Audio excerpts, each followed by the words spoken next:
Back to another lesson from the Mastering the Machine Learning interview series. And today we're going to be talking about something called principal components regression. So principal components regression is a three-step process, and it's pretty similar to ordinary least squares linear regression, especially when you do ridge regression. And we'll go in and talk about the relationship between the two in a minute. But first, let's outline that three-step process. So in the first step, what you do is you run principal components analysis on your input data, the matrix X. Okay. And basically PCA is sensitive to the scaling of the data. So you're going to want to, this is one thing you might get asked about in the interview, you're going to want to make sure that you always center that data matrix X. And what do I mean by center? Well, you basically just subtract the mean of the features from X. Okay, so that's the first step. In step two, well, PCA, hopefully you're familiar with it. If not, we'll have another video on PCA. But it's a dimensionality reduction method, and it gives you the principal components of your data. And these are the directions of highest variance in your data. So I'll do a visual on that in a minute. But what you need to know is that PCA transforms your data to a new basis, to a new set of axes, if you will, and you select K of these to run the regression on. So, and usually you select the first K principal components. So these are the ones that correspond to the K largest eigenvalues, but we'll get more into alternatives to that selection process in a minute. So you select K principal components,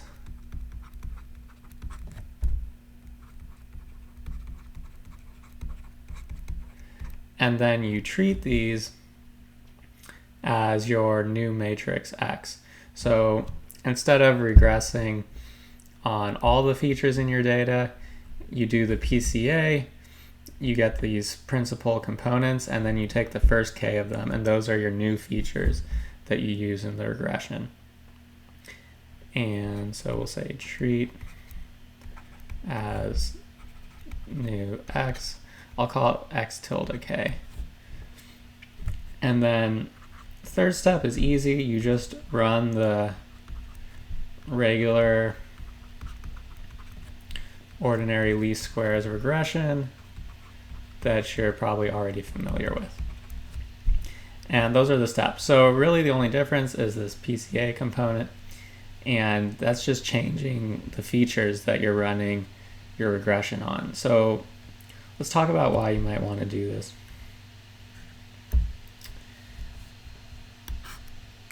So here we have, let's say, a two-dimensional cloud of data.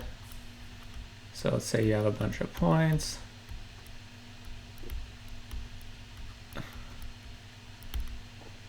Something like that, okay? So in this naive coordinate system, you're not really, the components you're plotting this data against, there's nothing really unique about each one. So what PCA does is it transforms the data so you're operating within a new basis. So instead of using these axes, you end up using the axes which represent the largest directions of variance in your data set. So the first largest direction in this one, as you can see here, would be along a line like this, right through the center there. because you're capturing all this variance between those two outermost points. The second direction would be orthogonal to that, and these axes, these principal components are principal axes I should say, are always orthogonal. So that's another important thing to keep in mind. So that's the second largest direction of variance. And you can see this is like a very intuitive way of projecting that data set. So those are the principal components of this input data. We'll call it X. And note the output in the regression model, Y, that's not represented here. We're just looking at the input X. And I'll call this X1, and instead of Y, I'll call it X2 to eliminate any confusion there, because this Y is different. Okay, so in principal components regression, well, if you had only 2 dimensions like this, well, maybe you just take this first principal component and run the regression on that. And as I mentioned, these principal component axes are always orthogonal. So what you're really doing when you do this principal components regression is you're just running k different linear regressions in parallel. So that's another nice thing about it. All these regressions are independent since their axes are orthogonal. So this is a method that you could parallelize pretty easily on a large data set because there's a natural parallelism there. And you just run each of those individually if you want to think about it that way, and then sum them up at the end to get you the overall regression. So that's another nice way to think about it. Now, PCA is, PCR, principal components regression, is very similar theoretically to ridge regression. And why is that? Well, if you'll recall, ridge regression, you do the normal regression with your cost function, or we'll use a loss function, that's more common. So you have your loss function L that you're minimizing, such as the residual sum of squares, and then you add in another component, which is lambda times the L2 norm of your weights squared. And this is what you optimize when you do ridge regression. Now, there's another way of thinking of this optimization, however, in terms of the singular value decomposition of your input matrix X. And I'm not going to go into the whole derivation here. We'll use that for one of our main courses. We're going to have a full lesson on PCR later. But basically, singular value decomposition can decompose any matrix into something that looks like this. So U times D times V transpose. And both U and V here are orthonormal matrices. And D here is a diagonal matrix.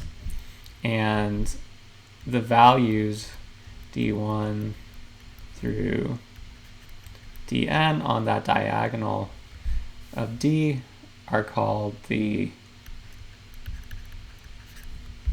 singular values of the matrix.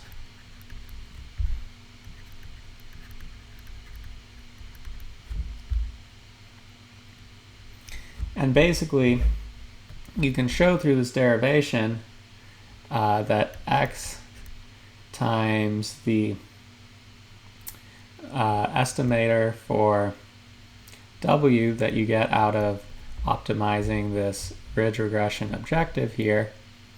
So this is basically, right, our model is Y equals X times W hat. So this is just the ridge regression prediction on y.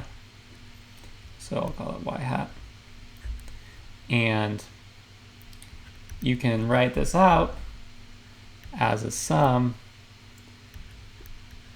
over uj times dj squared over dj squared plus lambda times uj transpose multiplied by y. So the uj, these are the columns of this matrix U, and they're actually the principal components of X. And so what this prediction XW hat is doing is it's projecting the Y values onto those principal components and then scaling them by this factor right here, the dj squared over dj squared plus the shrinkage parameter lambda. And the smaller the dj is, the larger this is going to be. So you're scaling these things proportional in some sense to what you get, the eigenvalues of those principal components. And in principal components regression, you're not scaling anything, right? You're selecting the k top principal components, and then you're leaving out, if the dimensionality of your input data is p, then you're leaving out the last p minus k principal components. So in effect, with PCR, instead of rescaling the principal components, you're keeping them unscaled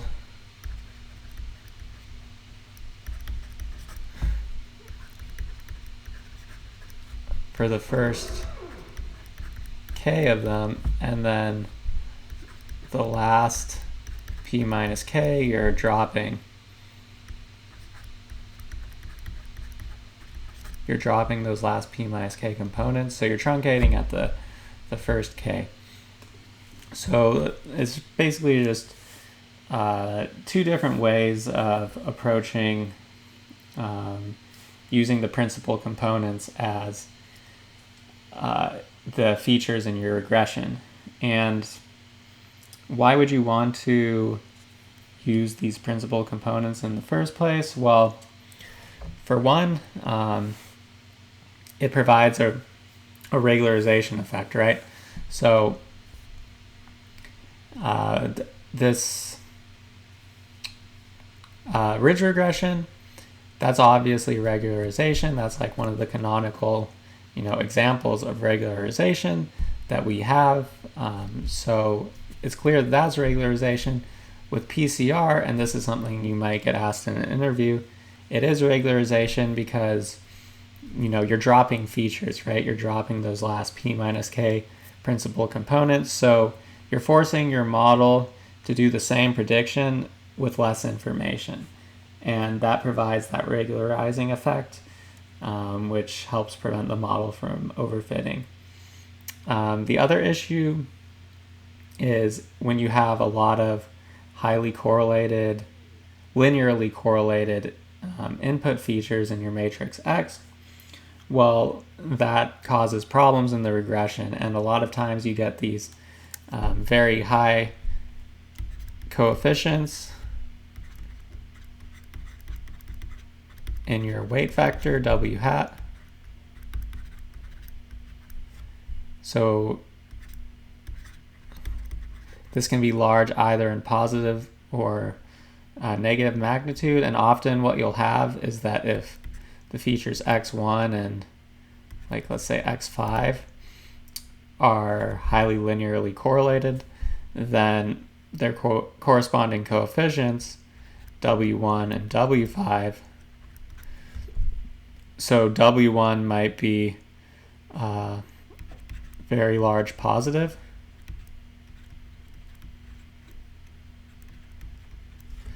and W5 might be very large negative. And because both of these are, very highly correlated with each other in terms of the effect they produce on the output,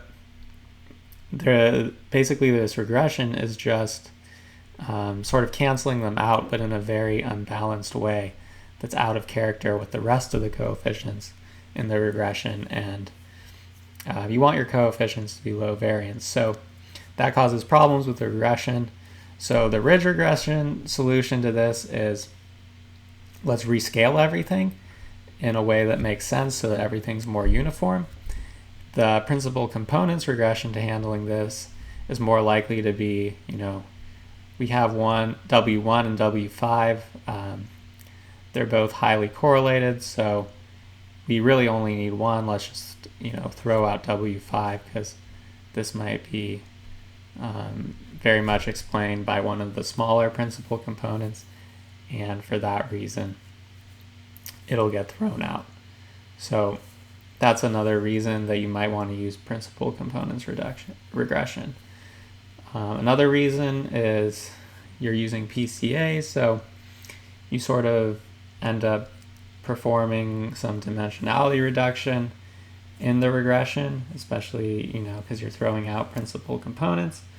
So that's another reason to use this method. Now, you might also get asked in an interview, what are some possible reasons to not use principal components regression? And one might be, that this ridge regression is potentially just as good, right? And, maybe it's easier to do ridge regression in certain cases. In fact, a lot of the time it probably is. So that might be one reason. Another reason would probably be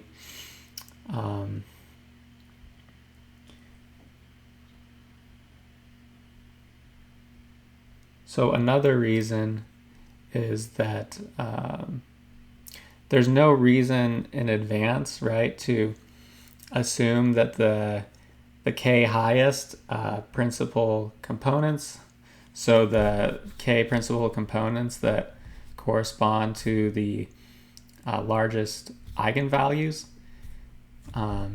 there's no reason to expect in advance that for some reason those are going to be the best features at predicting the output Y.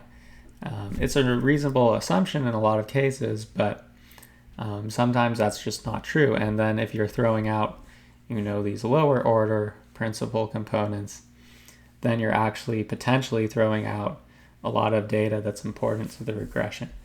So that's probably the primary reason to be cautious about using principal components regression in certain instances. And, that brings us to how can we address that when we're designing our models. And this might be something they add on as a follow-on question if you talk about that reason that principal components regression might not be the best choice in certain cases. They might say, okay, well, how could you fix that?